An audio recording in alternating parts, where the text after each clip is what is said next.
Madame, Monsieur, merci de nous rejoindre pour vous informer à la une de ce journal. C'est une institution qui fait désormais parler d'elle comme jamais auparavant. La Commission nationale de lutte contre la corruption, la concussion et la fraude fait couler beaucoup de salive avec ses révélations accablantes sur la gestion de la chose publique. Quel est le regard cependant du citoyen lambda?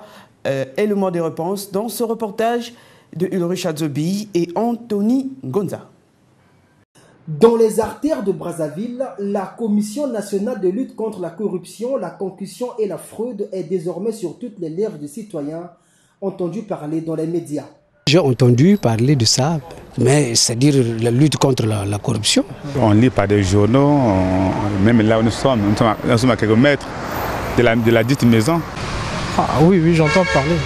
Souvent, la semaine passée, j'ai suivi ça à la télé. Depuis quelques semaines déjà, cette commission de lutte pour la bonne gouvernance est montée au créneau en rendant public son rapport d'enquête. Un rapport où l'on voit le ministère des Hydrocarbures, par exemple, être accablé par un présumé cas de détournement de fonds publics. Pour ces citoyens, cela n'est qu'une simple diversion car, pense-t-il, rien ne suivra un tel rapport. Moi, je trouve que c'est une distraction. Comment ça? Ah, mais ça ne donnera rien, parce que bon, on a épinglé un certain nombre de responsables impliqués dans ce dossier. Mais ce n'est pas une fin en soi, il faut aller jusqu'au bout. C'est ça ma préoccupation. Et le but, c'est quoi, s'il vous plaît? Mais sanctionner. Quand on a commis, il faut sanctionner. Il faut appliquer la loi. Pour moi, ça c'est un dire seulement et l'action ne se fait pas. Comment ça? Oui, parce que ça continue. Monsieur le Président, il y a beaucoup de temps. Ça fait plusieurs années qu'il avait dit ça, mais jusqu'alors la corruption continue toujours. C'est un regard négatif que font montre ces Brazzavillois à l'égard de la commission de lutte contre la fraude. Un regard que ne partage pas cet autre citoyen qui pense que pour une fois, cette commission vient de bousculer les habitudes. Ça dérange qui lorsque une commission peut enfin essayer de nous dire la vérité sur ce qui se passe dans le pays. Voilà, on n'a pas vu ça depuis. Je crois qu'il faut tout de même qu'on essaye d'accorder un peu de l'importance aux institutions qui peuvent à un moment ou à un autre dénoncer les mauvais actes que l'on pose ici et là. Rattachée à la primature, la Commission nationale de lutte contre la corruption, la concussion et la fraude est à porte-à-faux tiré avec la majorité présidentielle qui l'accuse entre autres de vices de procédure dans le rendu de ses rapports d'enquête. Un seul candidat reste en lice pour briguer le poste de président de la Fédération congolaise de football. L'information a été donnée par le président de la commission électorale de la FECOFOOT, Potar Moussa, selon dit au cours d'une conférence de presse. Nous sommes bien entendu à Brazzaville. Jules Moutali, Eric Kabamba. Ce face-à-face avec la presse était une occasion pour le président de la commission électorale de la Fédération congolaise de football, Potar Moussa, de faire le point sur l'évolution du processus électoral de la FECOFOOT et d'annoncer officiellement les candidatures retenues pour ces élections. Des deux listes reçues, une seule seulement répondait aux critères d'éligibilité à ces élections. C'est celle de Jean-Guy Blaise Mayoulas. Le dossier numéro 1 concernait un certain Nzonzi, qui comportait beaucoup d'irrégularités. Le même président tête de liste nous a saisi directement par le truchement du secrétaire général pour dire qu'il n'était plus en mesure de fournir les papiers demandés. Le candidat numéro 2, évidemment, c'est M. Jean-Guy Blaise Mayoulas, qui avait un dossier complet, qui ne présentait aucune irrégularité. À la question de savoir pourquoi ces élections n'ont pas suscité beaucoup de candidatures, Potar Moussa répond. Si quelqu'un ne dépose pas sa candidature, comment je peux savoir qu'il est candidat? Au préambule de la FECOFOOT, on dit pour être membre de la fédération, il faut accepter les statuts. de la fédération. 1. 2. Il faudrait appartenir à une association affiliée à la Fédé. La campagne électorale se déroulera du 9 au 19 septembre prochain. Cependant, la date et le lieu de ces élections restent à déterminer, a indiqué le président de la commission électorale de l'Afrique au foot.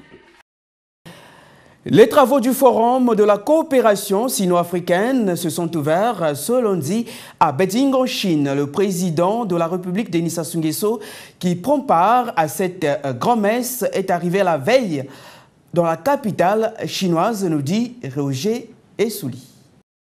Après une fine pluie de l'aurore qui a arrosé Beijing, le président de la République, Denis Sassou Nguesso, a atterri à 9h30 heure de Beijing, 2h30 heure de Brazzaville. Il est accueilli au bas de la passerelle par Zhang Jun, ministre assistant des Affaires étrangères chinoises en charge des conférences internationales, ainsi que par l'ambassadeur de Chine au Congo, Mafoulin, et Daniel Owassa, ambassadeur du Congo en Chine. Après le bouquet de fleurs et les salutations d'usage, suivi des honneurs militaires sur le tarmac, le cortège présidentiel a pris la direction de Diaoyutai, la résidence des hôtes d'État.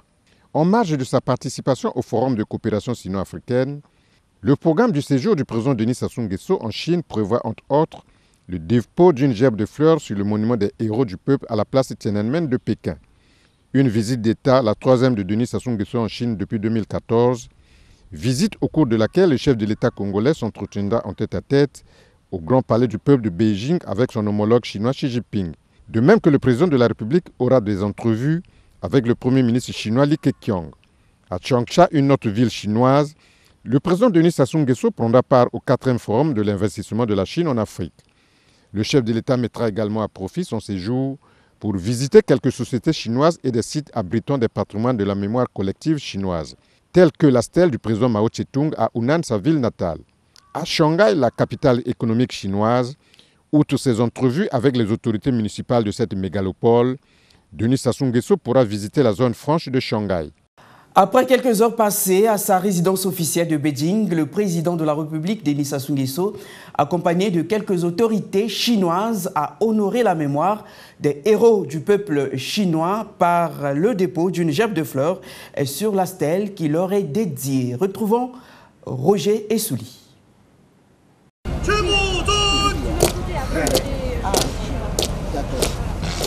Sur fond d'exécution de la Congolaise et de la marche des volontaires, l'hymne chinois, le chef de l'État congolais a honoré la mémoire des héros chinois.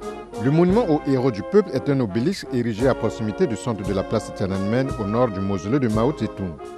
La construction d'un monument à la mémoire des martyrs qui ont donné leur vie pour la lutte révolutionnaire du peuple chinois lors du 19e et 20e siècle fut décidée le 30 novembre 1949 lors de la première session plénière de la conférence consultative politique du peuple chinois. Cet obélisque en granit de Qingdao et du district de Fangshan a été construit d'août 52 à mai 58. Avec plus de 37 mètres de hauteur, ce monument repose sur une terrasse de 3000 mètres carrés pour un poids de plus de 10 000 tonnes et contient aussi près de 17 000 pièces de marbre. La façade nord du monument présente une reproduction en lettres dorées d'une calligraphie du président Mao avec les inscriptions suivantes. Gloire éternelle aux héros du peuple. Tandis que sur la face sud est gravée une calligraphie du Premier ministre Chou En-lai. Gloire éternelle aux héros du peuple qui perdirent la vie dans la lutte contre les étrangers et les ennemis intérieurs pour l'indépendance nationale et pour le bonheur et la liberté du peuple de 1840 à nos jours. Peut-on aussi lire. La base du monument est ornée de 10 énormes bas-reliefs en marbre blanc représentant des épisodes révolutionnaires. Une autre fresque renseigne sur le soulèvement du village de Shantian pendant la révolte des Taipen, le soulèvement de Wuchang pendant la révolution chinoise de 1911, le mouvement du 4 mai 1919, le mouvement du 30 mai 1925, le soulèvement de Nangchang, la guerre de résistance contre le Japon, ainsi que la traversée victorieuse du fleuve Yangtze.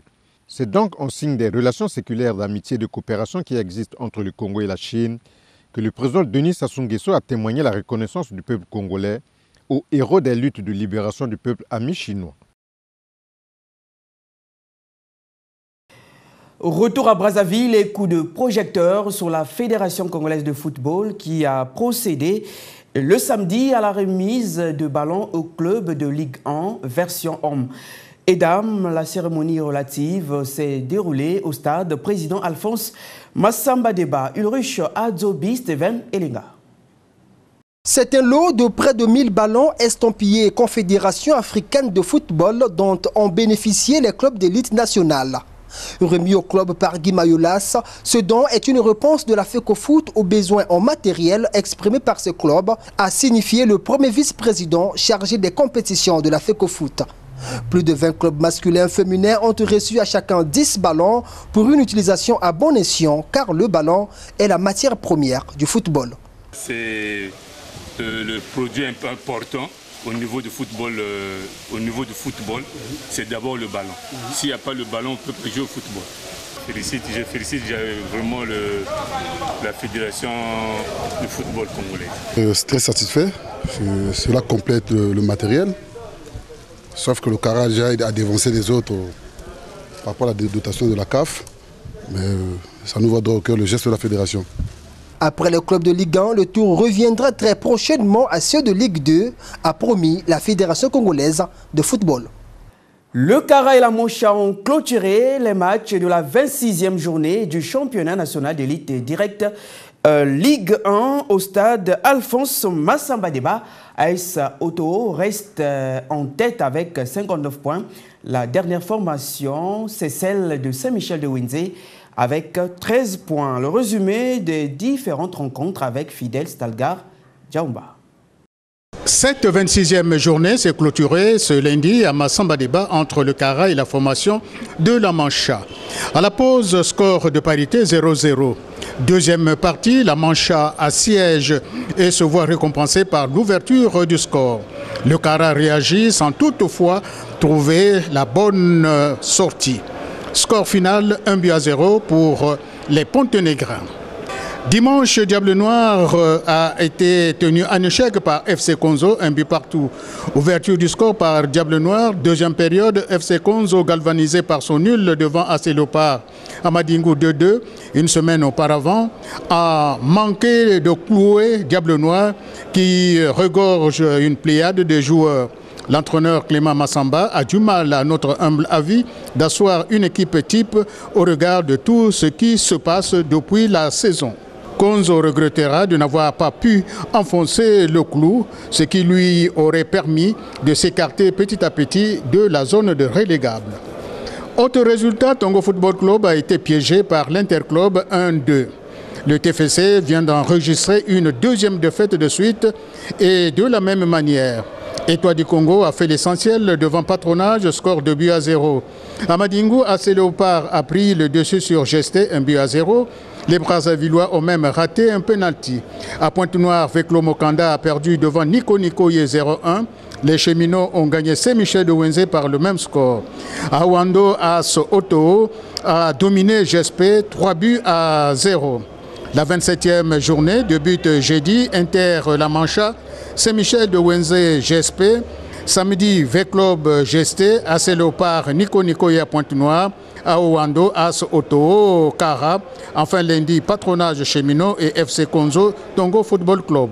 En tête, on retrouve la formation de AS Auto avec 59 points, deuxième La Mancha 56, troisième AC Léopard 53, quatrième Diable Noir 52, dernière formation de Saint-Michel avec 13 points. Retrouvons Fidel Stalgar Djaoumba cette fois pour parler de la position de ces équipes à quelques 5 journées de la fin de la phase retour de ce championnat national, mais aussi nous fixer sur les adversaires de Kara en quart de finale de la 15e Coupe de la Confédération, puisque le tirage au sort a eu lieu ce lundi au siège de la CAF au Caire en Égypte. À 5 journées de la fin du championnat, nous utilisons la calculatrice pour jeter un regard sur la position de ces équipes. Commençons par le leader AS Auto qui compte 59 points, reste à jouer 6 matchs. Si les protégés du président Raoul Mexan Ominga remportent toutes ces rencontres, elle terminera en tête donc champion. Deuxième équipe, Diable Noir, 73 points. Si toutefois les Diablotins réussissaient également à remporter tous leurs matchs. Troisième, la Mancha avec 71 points. Quatrième, AC Léopard, 68. Le Cara, 61 points. Sixième, Gesté avec 51. Septième, la formation de Cheminot avec 50. Huitième, Étoile du Congo, 49. Neuvième, Execo avec 45 points. Patronage et Tongo Football Club. 11e, Interclub, 44. 12e, Veclo Mokanda, 38. 13e, GSP, 37. 14e, Konzo, 36. 15e, Nico Nikoye, 34. Et enfin, 16e et bon dernier, c'est Michel de Wenzé avec 28 points.